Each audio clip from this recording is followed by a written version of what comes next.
Hey guys, মই যে আপোনালোকৰ বাবে লৈ আহিছোঁ এটা কঁঠালৰ ৰেচিপি। আশা কৰোঁ ভিডিঅ'টো চাই আপোনালোকৰ ভাল লাগিব।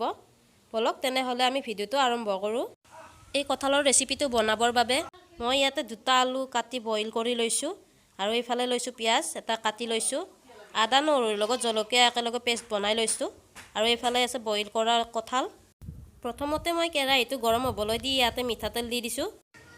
মিঠাতেলখিনি গৰম হোৱাৰ পিছত ইয়াতে মই দি দিছোঁ কাটি থোৱা পেষ্টখিনি। তাৰপিছত ইয়াতে দি দিছোঁ 2টা তেজপাত আৰু পিঁয়াজখিনি দিয়া হোৱাৰ পিছত ইয়াতে মই দি দিছোঁ আদা নহৰু আৰু জলকীয়াৰ পেষ্টটো। তাৰপিছত মই অকণমান ভাজি লৈছোঁ। তাৰপিছত মই ইয়াতে দিছোঁ আধা চামুচ জিৰাৰ গুড়ি। তাৰপিছত অকণমান সময় ভালদৰে লৰাই দিছোঁ। ইয়াৰ পিছতে মই দিছোঁ বইল কৰা কঁঠালখিনি আৰু আলুখিনি একেলগে মিক্স কৰি ইয়াতে দি দিছোঁ। এতিয়া মই আলুখিনি আৰু কঁঠালখিনি ভালদৰে ভাজি ল'ম।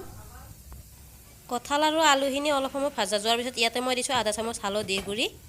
তাৰপিছত ইয়াতে দিছোঁ সোৱাদ অনুসৰি নিমখ। হালধি আৰু নিমখখিনি দিয়া হোৱাৰ পিছত 5 মিনিটমান সময় ভালদৰে ভাজি থাকিম।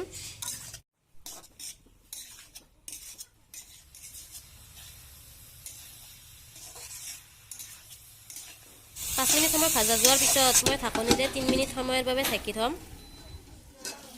3 মিনিট সময় হৈ যোৱাৰ পিছত ঢাকনিখন গুচাই মই ভালদৰে আৰু অলপ সময় ভাজি ল'ম। ভালদৰে ভাজা যোৱাৰ পিছত মই ইয়াতে এবাটি পানী দিছোঁ। এতিয়া আৰু অলপ সময় ভালদৰে লাৰি দি 5 মিনিট সময়ৰ বাবে ঢাকনিৰে ঢাকি থ'ম। 5 মিনিট সময় হৈ যোৱাৰ পিছত ঢাকনিখন গুচাই দিছোঁ। আমাৰ ৰেচিপিটো তৈয়াৰ হৈ গ'ল। আপোনালোকেও এনেদৰে কঁঠালৰ চব্জি ঘৰতে বনাই খাবচোন, বিৰাটেই সোৱাদ লাগে। আজিৰ ভিডিঅ'টো ইমানেই আছিলে। ভিডিঅ'টো যদি চাই ভাল লাগিলে লাইক, কমেণ্ট, শ্বেয়াৰ আৰু ছাবস্ক্ৰাইব কৰি দিব।